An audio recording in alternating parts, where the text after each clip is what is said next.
re-signing Cristiano Ronaldo? 3, 2, 1.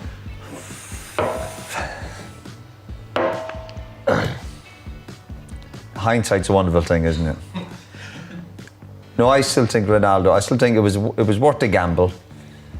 At the bigger picture, you're looking, it's not a great signing because of his age and listen, whatever.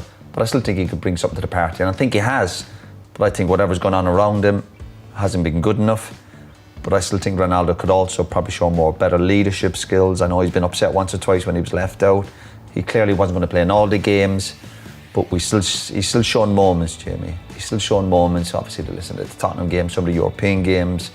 But I think it was worth the gamble. It reminds me a little bit of when... There was a panic, wasn't it? But it reminds me a little bit of when Everton got Wayne Rooney, where you know he's not at his best, but whatever, we haven't got too much to shout about, but we've got Rooney back and he might do a couple of things. I'm thinking, this is Man United. Man United should be buying someone who's 27, not 37, who's the next Ronaldo.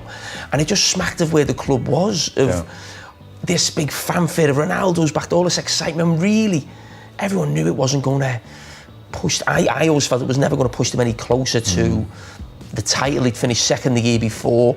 And having watched Ronaldo, I still think if you were judging all United outfield players, he's still been one of the best, if not the best, because he's the one who's had 4 or 5 moments this season where you go, wow. For Ronaldo to be playing at one of the biggest clubs in the world at 37 and still having an impact, it's unbelievable. But for Man United to buy Ronaldo, I just thought it was a joke. But it sums up maybe all the recruitment and whatever's going on upstairs. It was either a panic because they thought City were going to get him, whether they were kidded by that. This thing of getting Ronaldo back and everyone's excited, the social media, all the fans in the first game.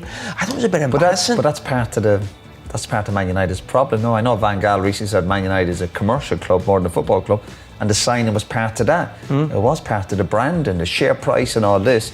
But yeah. But where'd you go right now if you're Man United and you've got a 37-year-old Ronaldo who's still got another year to go, a new manager's coming in and he's going to want to buy a centre forward? I think you're Ronaldo, for how great a professional he is and what a player he's been, I think he could be a problem. I think I've been disappointed with Ronaldo this season in that, not about the goals, as I know we get goals, but it hasn't gone well for United. Okay, that happens. I'd like him to have been more of a leader, if I'm being honest. I'm not really bothered if he gets the odd goal or something, because his goal record's amazing. He's a legendary figure.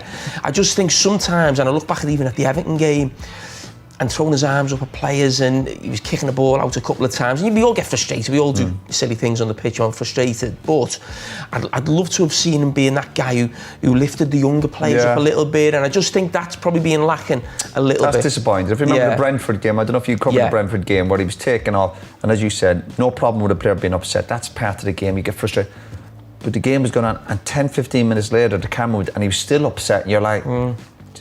But again, he's looking at the manager. If you're a really strong manager going, you cut that rubbish out. Again, be upset, but you show it in different ways. And I think Ronaldo's not been great on that side of it, I have to say. But I think it goes back to frustration. He goes back to United.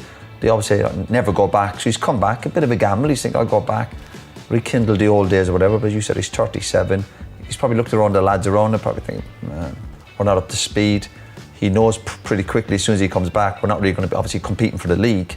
He's thinking the cup competitions, and as soon as that's all fallen by the wayside, that's where I think his body language has really not been great. Liverpool and City